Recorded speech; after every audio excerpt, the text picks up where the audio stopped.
It up. Fire it up. It's Colin's Blazing Fun. Eagles and Buccaneers. I'm taking the Eagles, baby, -1.5. You can all complain. They have the number 2 offense in the league, and they just went to New Orleans, loudest place in the league to play, and beat the Saints. Jalen Hurts had 311 yards offense. The offense isn't the problem. They're turning it over too much, but Saquon Barkley leads the NFL in touches, rushing yards, and touchdowns in the NFL. And by the way, they got a defense, too. Meanwhile, Tampa, the offense, in the last 2 games, they're a disaster on third down, and they're averaging 13 points a game. And they have 17 players, does Tampa, on the injury list. If the weather's an issue, it helps Philly. Eagles' offense is humming. Mike Evans hurt. Chris Godwin hurt. Tristan Wirfs hurt. They're terrible now on third down.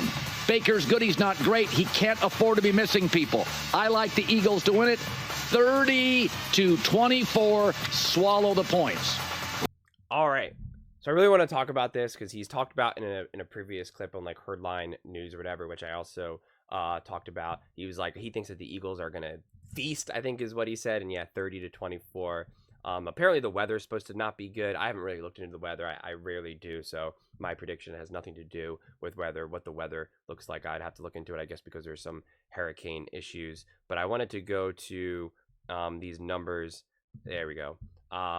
People talk about the Eagles really not being that good or whatever. And yet it's like they, total yards per game, 2nd, pass yards per game, 5th, rushing yards per game, 3rd. And it's not like they're playing scrub teams, right? They played the hottest team in the Saints. They played the Falcons that went toe-to-toe with the Chiefs, who also people, really put as the team that was going to win the division and be a legitimate contender. And they beat the Packers, another top team who's been rolling even with a backup quarterback. And they've done this with 2 games without A.J. Brown, missing part of Devontae, missing starting O-lineman. It's pretty remarkable when you really think about it, what the Eagles have been able to accomplish.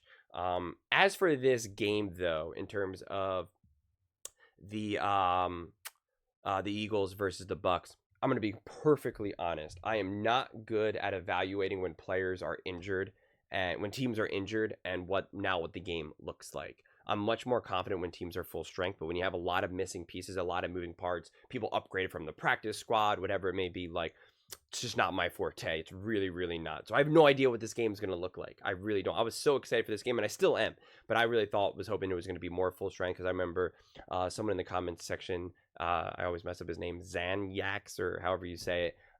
We kind of had this talk about this, because I talked about how the Eagles lost. It was kind of like a weird loss in the playoffs versus the Bucs, and I downplayed it, and Bucs fans and Baker Mayfield fans are not very happy about that, but I was like, that really does mean nothing. And they're like, well, they're playing each other this season. I bet you that the Bucs win. And I was like, all right, if the Bucs win, I'll wear a Baker Mayfield t-shirt, or whatever. But now they're not healthy, and it's just, I don't know, it just seems to take away from it a little bit. Lane Johnson's not playing, AJ's not playing, Devontae's not playing. I mean, like, their whole offense is not playing now, so it's just like, I don't really know what the Eagles do with that. And now also with the weather and stuff, like, I don't know. Colin was pretty much implying that it was going in a previous clip, that it's pretty much just going to be Saquon Barkley and Jalen Hurts like running all day. But like, if the field's in bad conditioning because it's going to be wet and waterlogged, like, I just don't know, honestly. And there might be like 30 mile per hour winds. Like, it just seems like it's going to be one of those weird games. And so he has a high scoring game. So I don't know. I'm on the record saying that I don't think the Bucs are that great of a team. I downplayed their win versus the Lions, which, again, Bucs fans did not like. I don't think that they're a bad team, the Buccaneers, to be very clear. They're even probably a little bit better than I had originally thought going into this season, but I don't think they're a top team either. So this is going to be a fun game. It's going to be an ugly game. It's going to be a weird game, and it's going to be unpredictable because both teams are missing a comically absurd amount of players and key players as well. So I just don't know what that does to these teams. Eagles are favored by 1.5 points, and I have to imagine that they would have been favored by significantly more if AJ and Devontae were playing. So, and Lane Johnson for that matter. So this is going to be an interesting game for the Eagles. I'm really curious, no matter how injured the Bucs are, because I'm sure if the Eagles win that game, they'll be like, well, the Bucs were injured. Of course they won. Yes and no. If the Eagles were full strength, then I would agree with that. But since the Eagles are injured and are missing so many weapons and just part of the core of their offense and obviously their O-line, which has been top in the NFL as well, to me, what I'm looking for is the level of depth and resilience and identity and culture that the Philadelphia Eagles are going to have this season. Because if they can win this game convincingly, be in control, play great solid ball outside of weird weather type stuff, I guess, if that ends up actually being a factor, then that would tell me a lot about this team, despite them playing an injured Buccaneers team as well, because they're missing, again, the Eagles are missing really true key players as well. So it's just like, where is this offensive production? Is it just going to be Saquon and Dallas Goedert? You know, it's like, what are they going to really be doing offensively, and how far can you get with backup O linemen? So that to me is what will make this game really interesting. If they lose, I don't know what it means to me. You know, if the Philadelphia Eagles end up losing this game, I would just say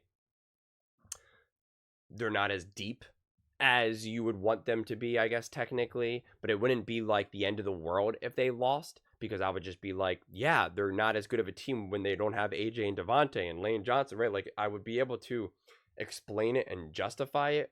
But if they win, put it this way, if they win, it's much more impressive to me because they're able to win lacking what they have, no matter who they're playing, whether it's the New York Giants, the Buccaneers, no matter what. To me, when you're missing that many key pieces, the pieces that are supposed to make you a team that is better than the bad teams, right? The bottom teams, which again, I'm not saying the Bucs are, but then that to me is impressive because now you're still able to beat those bad teams without those pieces that make you a great team, a good team, an elite team, whatever it may be. So if you lose, I'm just like, well, yeah, okay. So when you're missing those guys, you're not a great team. And that's not news to me necessarily. The Kansas City Chiefs, when they're at their peak powers, they're not an elite team if you take away Travis Kelce, Tyreek Hill, and whoever their running back was at that point. I completely said my Hunt, or I think Hunt already had got cut before. But you know what I'm saying? Like when that's their actual starting team, when that is actually your starting lineup, when you take away those players, right? Right now, it's like they're able to still win games, but like take away Rice now as well, and on top of Pacheco and Brown, and take away Worthy, and it's like I don't think the Chiefs and Kelce, even though he's not doing too much, he's still a threat. It's like I don't know if the Chiefs are winning these games. Most likely not. So it's just it's interesting. I think in these types of moments, you learn more about a win than a loss, quite frankly. Because a win is just going to be much more impressive to me than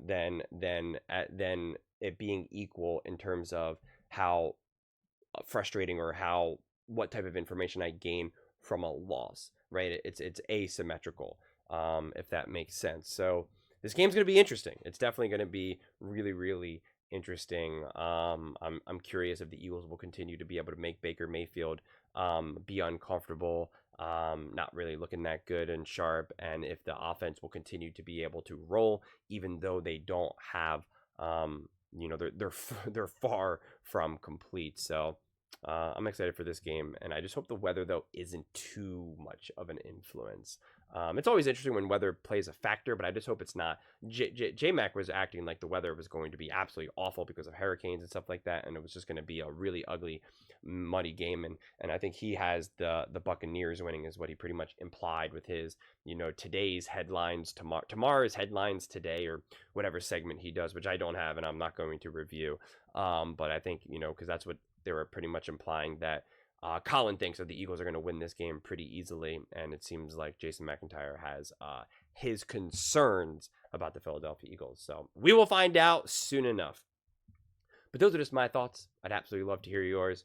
What do you guys all think about the Philadelphia Eagles versus the Buccaneers? Are you agreeing with Colin that they are going to win, that they are going to feast and eat, or do you think this game will be a lot tougher than Colin is making it out to be? Let me know in the comments below. I read every single comment. So whether you agree with me or disagree with me, either way, let's get in some discussions. Let's get in some fights. But ultimately, let's just have some fun. And please do consider subscribing. We are building an amazing community here, and I'd absolutely love to see you part of it. I want to build something that we all genuinely feel connected to. Something that we're really excited to be part of. I think we're on our way to doing it. And please don't forget to give this video a thumbs up, as it really does help the visibility and the algorithm. Thank you so much, and see you next time.